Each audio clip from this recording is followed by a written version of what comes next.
Hello friends, welcome back to my channel. और आज हम बात करने वाले हैं नॉक नॉक मूवी की। तो चलो आओ स्टार्ट करते हैं बिना किसी देरी के।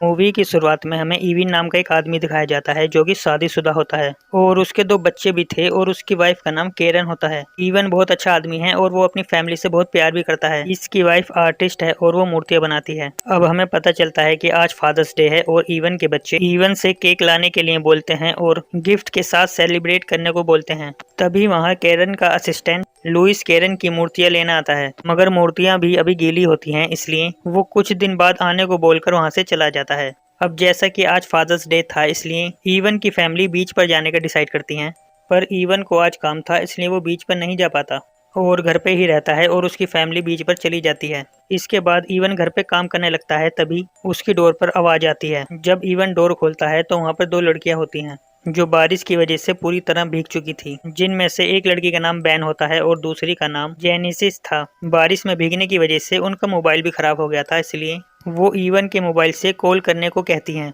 तो ईवन उन्हें अंदर आने को कहता है, जो कि उसकी सबसे बड़ी भूल होती है। अब ऐसा क्यों, वो आपको आगे पता चलेगा।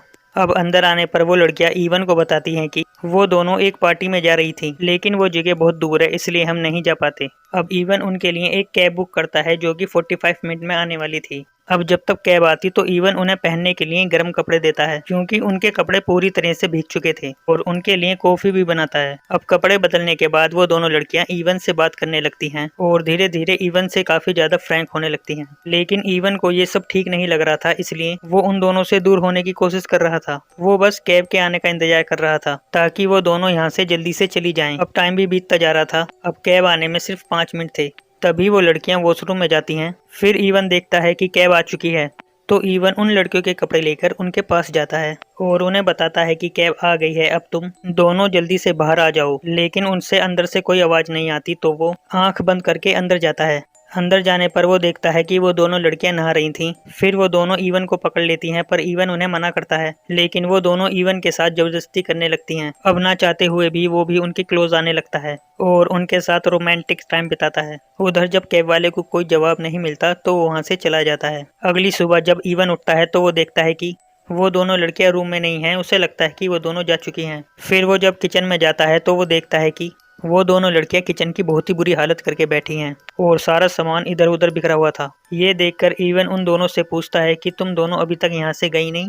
तो वो दोनों लड़कियां उसकी बात पर ध्यान नहीं देती और ईवन की वाइफ की बनाई गई मूर्तियां खराब करने लगती हैं। ईवन उन्हें रोकने की कोशिश करता है, पर तभी डोरबेल बजने लगती है। ईवन डोर खोलता है तो वहाँ पर ईवन की वाइफ की फ्रेंड आई हुई थी, पर तभी वहाँ पर जेनेसिस आ जाती है, जो कि ईवन के काफी क्लोज आने की कोशिश करती है, जिससे कैरेंस की फ्रेंड को लगता है कि ईवन का बाहर किसी के साथ अफेयर चल रहा है, इसलिए वो गुस्से में वहां से जाने लगती है। ईवन उसे समझाने की कोशिश करता है, पर कोई फायदा नहीं होता। फिर ईवन उन दोनों लड़कियों पर बहुत गुस्सा होता है और उन दोनों को यहाँ से जाने को कहता है, पर वो दोनों लड़कियां नहीं मानती और ईवन पुलिस को कॉल करने को कहता है। पर जेनेसिस कहती है, कर लो, पर जब पुलिस को पता चलेगा कि तुमने अंडर एज लड़कियों के साथ क्या किया है तो तुम्हारा क्या होगा। अब ईवन को लगता है कि वो फंस गया है, लेकिन जब वो लड़कियां नहीं समझती तो ईवन पुलिस को कॉल करने के लिए तैयार हो जाता है। अब उन दोनों लड़कियों को भी लगता है कि वो सच में पुलिस को कॉल कर देगा, इसलिए वो दोनों लड़कियां घर से जाने के लिए तैयार हो जाती हैं, क्योंकि वो दोनों लड़कियां अंडर एज नहीं थी।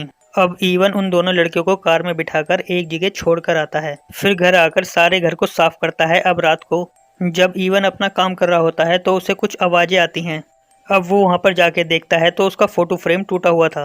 तभी पीछे से जेनेसिस ईवन के सिर पे मारकर उसे बेहोश कर देती है। अब जब ईवन को होश आता है तो वो देखता है कि वो बेड पर लेटा हुआ है और उसके हाथ पैर बंधे हुए हैं। तभी बहन ईवन की बेटी की स्कूल ड्रेस पहनकर आती है और ईवन उसे बहुत रोकता है, पर वो नहीं मानती। फिर वो ईवन पर चढ़ जाती है, पर ईवन उसे मना करता है। अब वो दोनों जबरदस्ती ईवन के साथ रोमांटिक टाइम बिताना चाहती थी, तो वो दोनों कहती है कि वो उसकी वाइफ को वीडियो कॉल कर देगी।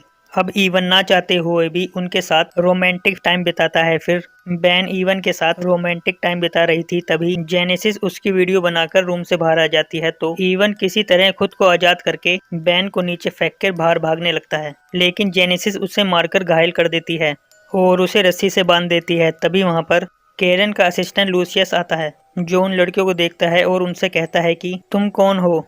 तो वो दोनों लड़कियां कहती हैं कि हम ईवन की कजन हैं, लेकिन तभी उसे ईवन की आवाज आती है और वो ईवन के पास जाता है, तभी बेन केरन की मूर्तियां तोड़ने लगती है। लूसियस उन लड़कियों को रोकने जाता है तो ईवन उसे रोकता है और कहता है कि वो दोनों लड़कियां बहुत ज्यादा खतरनाक हैं, पर लूसियस उसकी बात नहीं मानता और उन लड़कियों के पास जाने लगता है। अब वहां जाते समय लूसियस को सांस लेने में प्रॉब्लम होने लगती है क्योंकि उसे अस्थमा की बीमारी होती है और उसका इनहेलर जेनेसिस के पास होता है। तभी लूसियस नीचे गिर जाता है और मूर्ति से सर लगने की वजह से उसका सर फट जाता है, जिससे उसकी वहीं पर मौत हो जाती है और वो लड़कियां ये देखकर हंसने लगती हैं। अब ईवन समझ जाता है कि ये दोनों लड़कियां साइको हैं। फिर वो दोनों लूसियस की बॉडी को ठिकाने लगाने लगती हैं और ईवन के फोन से ईवन की वाइफ को मैसेज करती हैं, जिससे सबको लगे कैरन और लूसियस का अफेयर चल रहा था। इस वजह से ईवन ने लूसियस को मार दिया। वो दोनों ईवन के लिए गड्ढा खोदती हैं जिसमें ईवन को दफना सकें। अब ईवन अपनी वाइफ को कॉल करने की कोशिश करता है, पर वो दोनों लड़कियां वहां पर आकर उसका फोन तोड़ देती हैं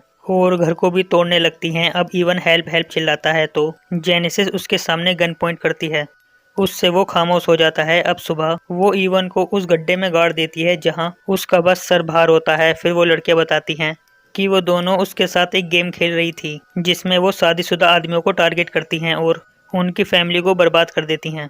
इसमें उन दोनों को बहुत मजा आता है। फिर वो दोनों ईवन को एक वीडियो दिखाती हैं। ये वही वीडियो थी जिसमें ईवन बेन के साथ रोमांटिक टाइम बिता रहा था और बेन ने ईवन के बेटे की स्कूल की ड्रेस पहन रखी थी। अब वो दोनों इस वीडियो को ईवन के फेसबुक अकाउंट पर अपलोड कर देते हैं और कैप्शन में लिखते हैं हैप्पी फादर्स डे।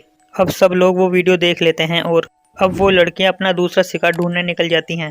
फिर ईवन पोस्ट डिलीट करने की कोशिश करता है, पर वो पोस्ट लाइक हो जाती है और फोन भी उसके पास से गिर जाता है। अब इसी के साथ ये मूवी भी यहीं पर खत्म हो जाती है।